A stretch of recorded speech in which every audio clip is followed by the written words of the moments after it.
हाय दोस्तों, नमस्कार। कैसे आप सब लोग? स्वागत है आपका अपने चैनल GJ7 ट्यूटोरियल पे। मैं मनीष, आपका टीचर, आपका दोस्त, स्वागत करता हूँ आपके अपने चैनल पे। तो दोस्तों, आज हम क्लास लेके आए हैं, क्लास 12th NIS हिंदी।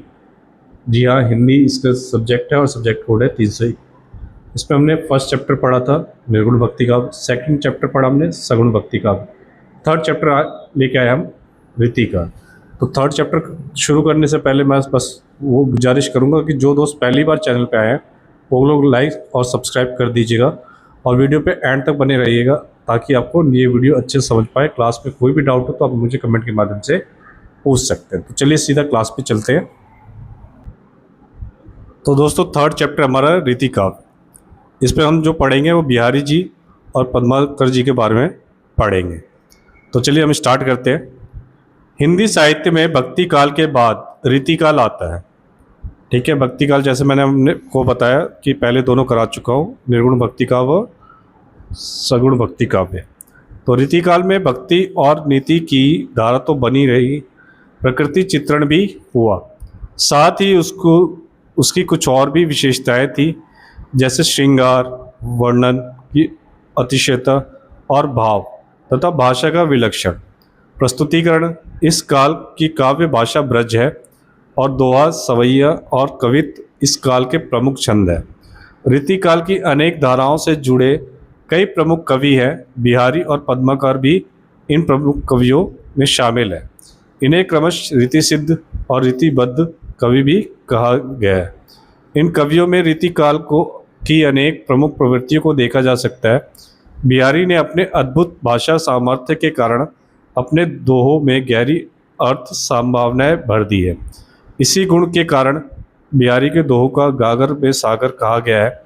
वसंत और होली के समय को श्रृंगार से जोड़ देने से पद्माकर भी की ख्याति है। आइए इस पाठ में हम बिहारी और पद्माकर के कुछ छंदों के माध्यम से रीतिकाल की उपयुक्त प्रवृत्तियों को देखें। उससे पहले हम उद्देश्य जान लेते पढ़ने का कि इस पाठ को पढ़कर आप क्या सीखेंगे।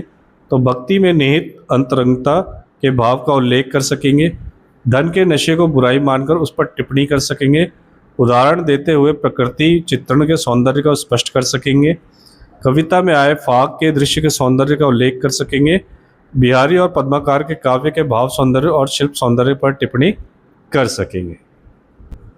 तो जो दोस्तों, जैसा कि आप देख पा रहे हैं, ये हमारे बिहारी जी हैं। ठीक है, बिहारी कवि थे और इनके हम मूल पाठ अब पढ़ते हैं कि क्या है। तो सबसे पहले दोहा इनका, कब को टेरत दीन रट होत न श्याम सहाय, तुमहु लागी जगत गुरु जगन्नाथ जगवाए। दूसरा दोहा है इसका, कनक कनक में तय 100 गुनी मादक तक अधिकाय, वह खाए बौरात है या पाए बौरा। तीसरा दोहा है इनका, बतरस लालच लाल की मुरली धरी लुकाए, सो करे बोहुन बोनु धसे दैन कहे नटी जाए। चौथा है, कहलाने एकत बसत अहि मयूर मिट बाग, जगत तपोवन 100 कियो दीरक दाग दाग। हमने इनके दोहे पढ़ लिए और दोहे क्या कहना चाहते हैं, तो चलिए हम उसका सारांश जानते हैं।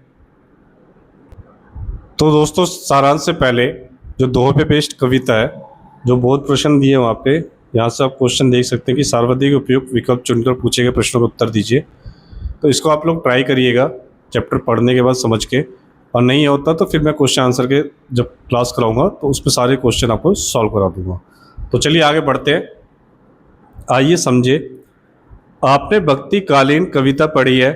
भक्त भगवान को तरह तरह के से याद करता है। भक्त जो है, हर भक्त जो है भगवान को तरह तरह से याद करता है।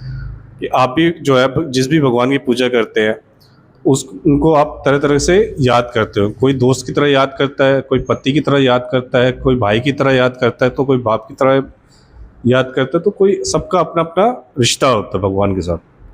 कभी वह उसकी लीलाओं का गान करता है तो कभी आर्त स्वर में पुकारता है। कभी क्या होता है, लीलाओं का बखान करता है। कई आप जो भक्ति गीत गाते तो उनमें आप लीलाएं बताते हैं। और कभी कभी क्या होता है, आर्त स्वर में गाता है। कभी वह उसका सहचर मित्र हो जाता है तो कभी उसे पति या प्रेमी के भाव से याद करता है। भक्ति का एक सोपान वह भी है जब भक्ति भगवान को लगभग बराबरी के स्तर पर बात करने लगता है। क्या होता है जब भक्त क्या होता है भगवान से लगभग बराबरी के स्तर पर बात करने लगते हैं, उसे उलाना देने लगते हैं। और आजकल तो ये होता ही है कि अच्छा किया तो भगवान ने, बुरा किया तो भगवान ने। तो यह स्तर अंतरंगता के भाव का है कि अभी मिनट में आप प्रेम कर रहे हो और मिनट में नाराज़गी दिखा रहे हो। ऐसा हम किसको साथ करते हैं? जिनसे हम प्रेम करते हैं, जिसे हम अपना मानते हैं, और भगवान हमारे अपने ही हैं। तो चलिए, ऐसे ही अतरंग भाव की भक्ति के कवि ने पहले दोहे में दर्शाया कि एक बार इस दोहे को फिर से पढ़िए। क्या है दोहा? कब को टेरत दीन रट होत न श्याम सहाय, तुमहु लागी जगत गुरु जगन्नाथ जगवाए। इसमें प्रसंग क्या कहते हैं कि प्रस्तुत दोहा रीतिकाल के प्रतिनिधि कवि बिहारी के सुप्रसिद्ध काव्य ग्रंथ बिहारी सतसई से लिया गया है। व्याख्या व्याख्या क्या कहते हैं इसमें कि कवि कहता है कि मैं कब से तुम्हें दीन स्वर में पुकार रहा हूँ। दीन स्वर में मतलब दया के स्वर में पुकार रहा हूँ कि कृपया आके मेरी मदद करो। कि उनकी आवाज़ ऐसी है कि बस उनको कष्ट में है और वो उनको बुला रहे हैं। अर्थात कितने लंबे समय से अपने दुखों का निवारण करने के लिए तुम्हारा स्मरण कर रहा हो, पर हे श्री कृष्ण, तुम मेरी सहायता नहीं करते, मेरे दुखों को दूर नहीं करते। है सारी दुनिया के गुरु, हे जगत के स्वामी। ठीक है, श्री कृष्ण जी को जगन्नाथ जी भी कहा जाता है।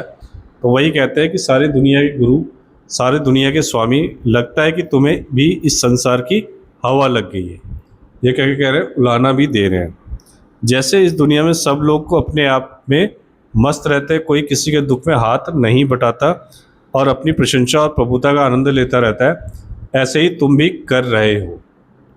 तो इस पर टिप्पणी क्या है कि इस दोहे में तुमहु और जगत गुरु संबंधों तथा सांसारिक हवा लगने को उलाने से भक्ति के अंतरंग भाव को पुष्टि होती है। आपने स्वभाव बाय आना या हवा लगना जैसे प्रयोग सुने होंगे। मतलब घमंड आ गया है या हवा लगना हम लोग बहुत यूज़ करते हैं, दोस्तों के लिए यूज़ करते हैं। तो वो भी क्या कर श्री कृष्ण को अपने प्यार में बोल रहे हैं कि पहले तो मैं तुमसे मांगता रहा, अब तुम्हें भी हवा लग गई जो मेरी सुन नहीं रहे हो। तो हम इसका कैसे बोलते हैं? जिससे हम प्रेम करते हैं कि पहले तो हम उससे रिक्वेस्ट करते हैं, फिर वो हमारी बात नहीं मानते तो फिर हम ताने मारने लगते हैं। तो यहाँ पे बिहारी जी का भी ऐसा ही लिखना है, ऐसा ही बोलना है। तो किसी के व्यवहार में अचानक असामान्य परिवर्तन आने पर यह कहा जाता है कि नए जमाने की हवा लगना भी इसी अर्थ में प्रयोग होता है। यानी जब किसी व्यक्ति के आचरण में किसी प्रकार का आकस्मिक परिवर्तन होता है, तब इस मुहावरे का प्रयोग होता है। प्रस्तुत दोहे में इस मुहावरे को सुंदर काव्यात्मक प्रयोग हुआ है। आप जानते हैं कि जहाँ एक वर्ण को की निरंतर आवृत्ति होती है, वहाँ अनुप्रास अलंकार होता है। और इस दोहे में श्याम सहाय और जगत गुरु जगन्नाथ जगवाए में क्रमश स और जग वर्णों की आवृत्ति होने से अनुप्रास अलंकार है। तो इसमें क्रियाकलाप भी देख लीजिए क्या करना है आपको कि आप जानते हैं कि नशा बुरा होता है और शराब, अफीम, चरस, गांजा आदि मादक द्रव्यों के सेवन से तो आदमी को नशा होता ही है, पर धन, शक्ति और सत्ता भी व्यक्ति को मदमस्त कर देते हैं। आपने अपने आसपास ऐसे लोग अवश्य देखे होंगे। धन के नशे में चूर किसी व्यक्ति के आचरण पर कुछ पंक्तियाँ लिखिए। ठीक है, तो आप लिख के देखिएगा क्या, और मेरे को ज़रूर बताइए कमेंट में कि कैसा लिखा। अब आगे चलते हैं। दोहा दो। दोहा में क्या था कि कनक कनक तय 100 गुनी, मादक ता अधिकाय, वह खाए बौरात है या पाए बौराए। मादकता से समझ गए होंगे कि कुछ नशे की बात तो चल रही। तो चलिए हम जानते हैं कि कवि इसमें क्या कहना चाह रहे हैं। तो आइए अब बिहारी के अगले दोहे के समझते हैं। प्रसंग क्या है कि प्रस्तुत दोहे में कवि ने अचानक धन प्राप्त होने वाले व्यक्ति के नशे का वर्णन किया है। देखा, क्योंकि कनक क्या होता है? धन को बोला जाता है। कनक अनाज को भी बोला जाता है। कनक के कई मीन्स होते हैं, और यहाँ पे कनक किस लिए यूज किया गया है? धन के लिए। कि प्रस्तुत दोहे में कवि को ने अचानक धन प्राप्त होने वाले व्यक्ति के नशे का वर्णन किया है। कवि का कहना है कि वह नशा मादक पदार्थों के सेवन से होने वाले नशे से 100 गुना अधिक बुरा होता है। मादक पदार्थ वाले का तो नशा उतर जाता है, पर जिनको धन का नशा चढ़ जाता है उसका नशा नहीं उतरता और घमंड 7वें आसमान पे होता है। तो इसकी व्याख्या भी जान लेते हैं कि क्या कवि कहना चाह रहे हैं। व्याख्या क्या है इसकी? इस दोहे में कनक शब्द पर ध्यान दें, जिसका प्रयोग 2 बार किया गया है। आप जानते हैं कि कनक का अर्थ होता है सोना, ठीक है। पहले सोना शब्द का प्रयोग मात्र एक धातु के लिए ही नहीं किया जाता था, बल्कि वह धन दौलत के पर्याप्त के रूप में भी होता था। आप जानते ही होंगे कि पुराने समय में सोने की मुद्रा का चलन था। आगे चलकर अन्य प्रकार कागज आदि की मुद्रा के चलन के बाद भी सोने का महत्व धन संपत्ति के रूप में बना रहा। सोने के अतिरिक्त कनक शब्द का एक और अर्थ है धतूरा। धतूरा एक प्रकार का फल होता है जिसे खाने से नशा हो जाता है। दोहे में आए एक और शब्द बोरात या बोराए पर ध्यान दीजिए। बोराना का अर्थ होता है मस्तिष्क की वह अवस्था जिसमें आदमी बहकी बातें करता है, यानी उसका व्यवहार सामान्य नहीं रहता। नशे को की तरंग में उसकी सहजता नष्ट हो जाती है और सोचने विचारने की शक्ति समाप्त हो जाती है। इसी को मदहोश या मदमस्त होना भी कहते हैं। सामान्य व्यवहार में बोराना शब्द का प्रयोग पगलाना होता है या पागल होना होता है के अर्थ में भी किया जाता है। तो प्रस्तुत दोहे में कवि का मानना है कि सोने में धतूरे से 100 गुना अधिक नशा होता है। यहाँ मैंने इससे पहले क्या बोला था? पैसा किससे बनेगा? सोने से ही बनेगा, ठीक है। तो क्या होता है कि सोने से धतूरे से 100 गुना अधिक नशा होता है, क्योंकि धतूरे को तो खाने से आदमी क्या होता है? मदहोश होता है, जबकि सोना मिल जाने पर उसकी स्थिति इसकी भी बुरी हो जाती है, ठीक है। धन की मादकता इसलिए अधिक है कि इसकी प्राप्त होना भी सिर चढ़कर बोलने लगता है। जबकि मादक द्रव्य को सेवन करने पर ही, और वह भी थोड़े समय के लिए, आदमी का सिर घुमाते हैं। अतः धन का नशा अन्य किसी भी प्रकार के नशे से अधिक मादक और खतरनाक होता है। मादक पदार्थों का नशा उन्हें सेवन करने के कुछ समय बाद उतर जाता है, किंतु सोने धन का नशा बना ही रहता और जीवन की अन्य गतिविधियों पर इसका चढ़ा हुआ रंग तरह तरह से दिखाई देता है। तो इससे कवि क्या कहते हैं कि कोई भी आप मादक नशा करेंगे तो उसका असर तो कुछ दिन में उतर जाता है, पर सोने का और धन का जो नशा चढ़ता है, ठीक है। यहाँ जो मैंने आपको बताया था सोने धन, यहाँ पे साफ मेंशन किया गया है, ठीक है। तो सोने और धन का नशा जिसको हो जाता है उसका नशा किसी को नहीं उतरता और वो कई इतनी सारी गतिविधियां ऐसी कर बैठता है जिसका उसको बाद में पछतावा होता है, या फिर वो इतना घमंड में आ जाता है कि किसी को वो कुछ नहीं समझता। तो टिप्पणी क्या है इस पे कि प्रस्तुत दोहे में मनुष्य के व्यवहार पर धन के कुप्रभाव को बहुत अच्छे ढंग से व्यक्त किया गया है, ठीक है। कि मनुष्य के ऊपर अगर धन ज़्यादा हो जाए तो उस पर कैसा नशा हो जाता है उसके लिए अच्छे से एक्सप्लेन किया गया है, और उम्मीद है आपको अच्छे से समझ में भी आया होगा। साथ ही वह यह नीतिगत संकेत भी है कि धन दौलत सुख संपत्ति पाने पर मनुष्य को अपने व्यवहार को नियंत्रित रखने का अधिक आवश्यकता होती है। जबकि यह होना चाहिए कि आपके पास सुख धन दौलत आ गया तो आपको विनम्र होना चाहिए, पर यहाँ पे क्या है, मनुष्य की प्रवृत्ति बदल जाती है। कवि ने कनक शब्द का प्रयोग दोनों बार भिन्न भिन्न अर्थों सोना और धतूरा में किया है। आप समझ ही गए होंगे कि यहाँ यमक अलंकार कौन सौंदर्य है, कौन सा अलंकार है? यमक अलंकार। अब पाठगत प्रश्न देख लेते हैं। 3.1 में सर्वाधिक उपयुक्त विकल्प चुनकर पूछे गए प्रश्नों का उत्तर दीजिए। कप्तों को पीड़ित दीनरत दोहे में उलाहना देने के कारण कौन सा भाव व्यक्त हुआ है? दैन्य, दास्य, उत्रंता या साचर्य? तो आप इसका आपको पता ही है कि आपको ट्राई करना है, और नहीं हो तो फिर क्वेश्चन आंसर के वीडियो में इसको करेंगे। ये इसके आगे के प्रश्न है, जगत गुरु जगन्नाथ शिवाय में कौन सा अलंकार है? ठीक है। कनक कनक तय में कौन सा अलंकार है? कनक कनक तय 100 गुनी दोहे में किस प्रभाव से 100 गुना अधिक कहा गया है? तो इसका आंसर आप लोग करना ट्राई और कमेंट में बताना मुझे, ठीक। तो अब चलते तीसरे दोहे पे। बतरस लालच लाल की मुरली दरी लुकाए, सो करे बोहनु हंसे देन कहे नटी जाए। प्रसंग क्या है कि यहाँ कृष्ण और राधा के प्रेम का सुंदर निरूपण है। लुकाए तो समझ गए कि यहाँ पे बांसुरी छुपाई जा रही है। तो चलिए व्याख्या पे चलते हैं कि गोपियों को कृष्ण से बात करना अच्छा लगता है।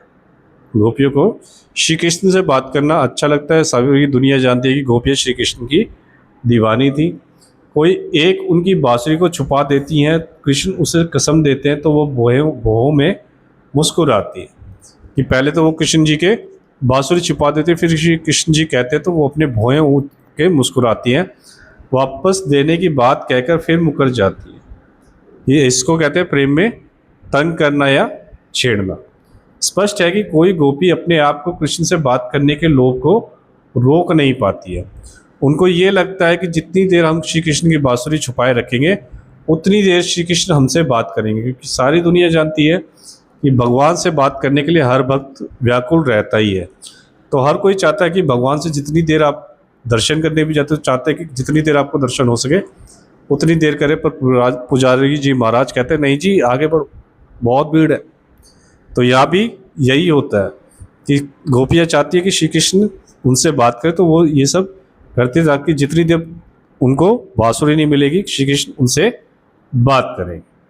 कृष्ण उससे बात करें इसलिए उनकी बांसुरी कहीं छुपा देती है। कृष्ण दोबारा बांसुरी मांगने पर भौं से हंसती हैं।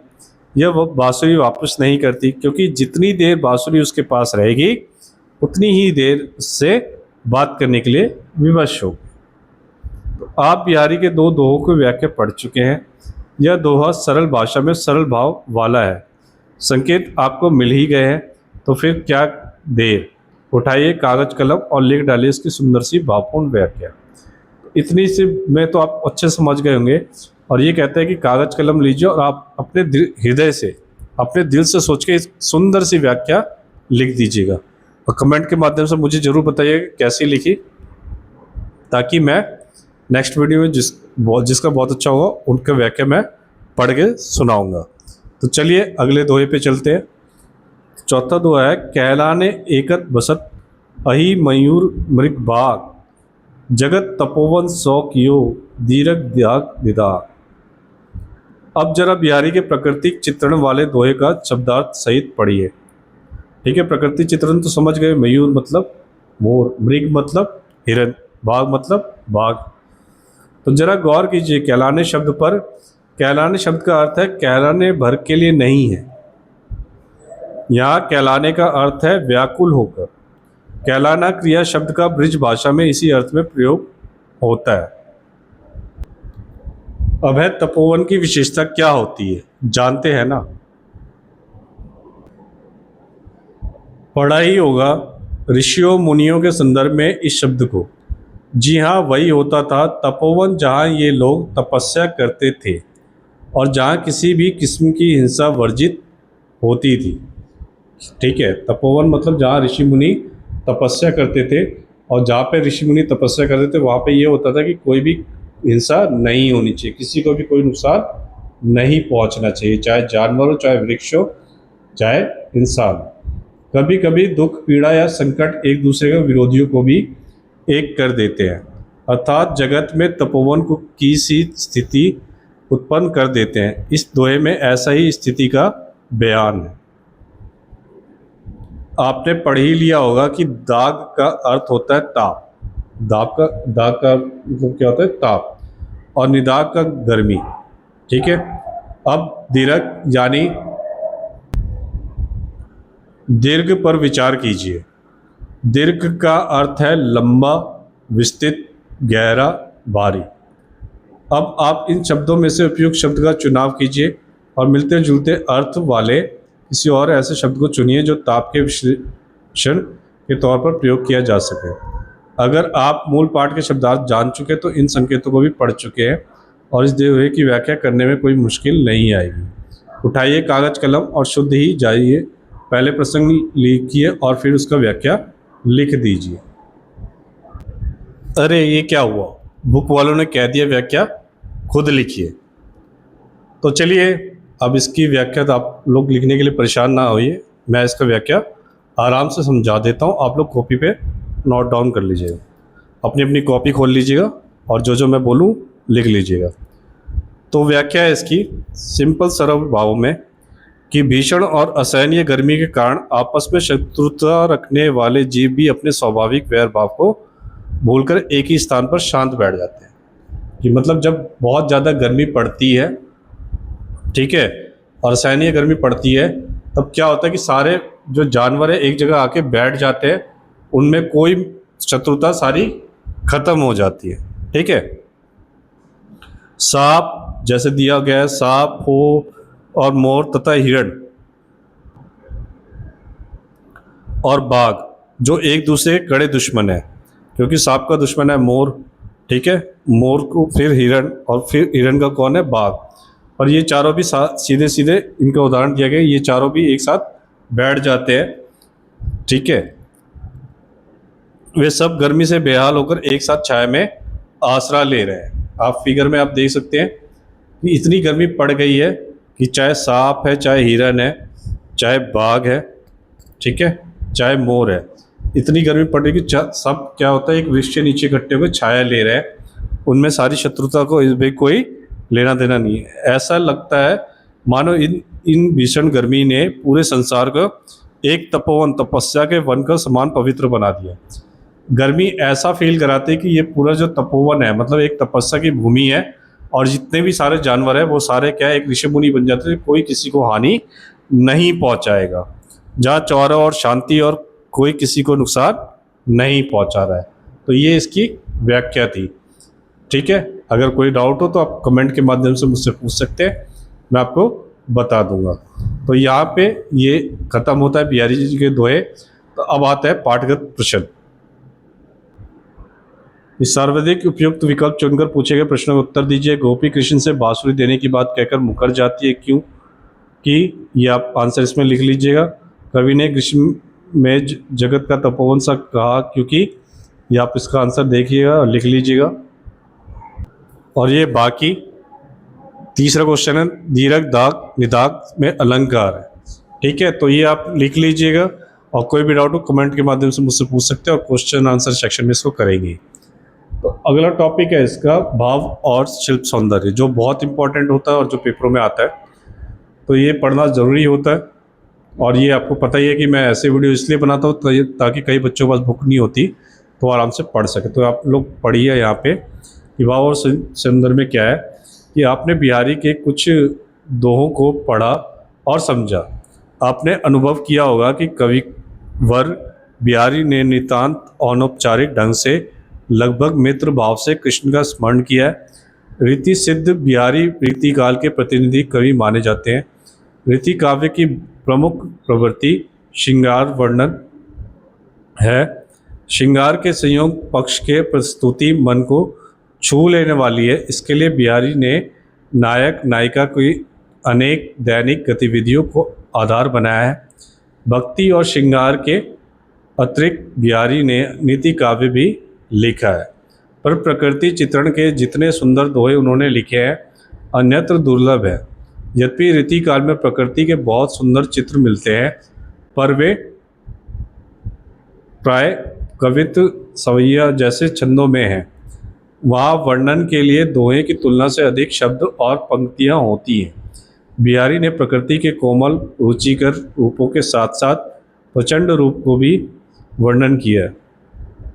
कवि बिहारी जीवन के विविध अनुभवों से संपन्न थे और आयुर्वेद, ज्योतिष, राजनीति आदि अनेक शास्त्रों के ज्ञाता थे, इसलिए उन्हें बहुग कवि कहा जाता है।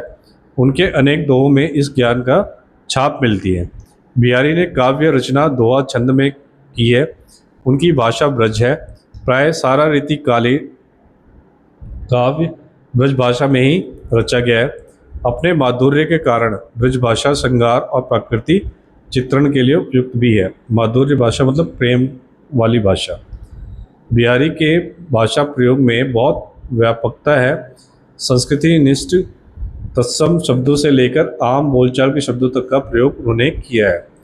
लोक में प्रचलित मुहावरों का अत्यंत सटीक प्रयोग उनके काव्य भाषा की विशेषता है। सबसे अधिक सराहनीय है उनकी भाषा की लाक्षणिकता और यानी सामान्य से लगने वाले वर्णन में निहित अर्थ, चारुत्व और उनके अर्थों की संभावना। यह तो आप पढ़ चुके हैं कि कवि बिहारी ने अनुप्रास, यमक और श्लेष अलंकारों का सुंदर प्रयोग किया है। इसके अतिरिक्त उन्होंने उत्प्रेक्षा, रूपक, वक्रोक्ति, पुनरुक्ति, संदेह, भ्रांतिमान, विप्सा, दृष्टांत आदि अलंकारों का प्रभावी उपयोग किया। अंत भाषा की अलंकारिकता उनके काव्य की प्रमुख विशेषताओं में शामिल है। तो दोस्तों, यहाँ पे बिहारी जी का सारा खत्म होता है। तो आज की वीडियो यहीं तक रहेगी। नेक्स्ट वीडियो में हम लोग पद्माकर जी के बारे में पढ़ेंगे। हिंदी की वीडियो ज़्यादा लंबी हो जाती है क्योंकि अलग अलग पार्ट होता है, तो इसलिए ये वीडियोस अलग अलग पार्ट में आती है ताकि आपको अच्छे से समझ में आ सके, और आप कोई भी डाउट हो तो कमेंट के माध्यम से मुझसे पूछ सकते हैं। वीडियो पे एंड तक बने रहने के लिए धन्यवाद। जो लोग पहली बार चैनल पे आए वो लाइक, सब्सक्राइब, शेयर जरूर कर दीजिएगा। बेल आइकन दबाना मत भूलिएगा ताकि मेरी नई वीडियोस आप तक पहुंच सके। तो जो लोग पहली बार आए हैं उनको मैं बता दूं कि आप लोग प्लेलिस्ट में जाके आप लोग मेरी पार्ट 1 और पार्ट 2 मतलब लेसन 1, लेसन 2 की वीडियो आप देख सकते हैं। ठीक है, तो मिलते हैं नेक्स्ट वीडियो में। और आपको जो भी डाउट हो कमेंट के माध्यम से मुझसे पूछ सकते हैं। सोशल मीडिया के अदर प्लेटफॉर्म पे भी जुड़ सकते हैं मुझसे।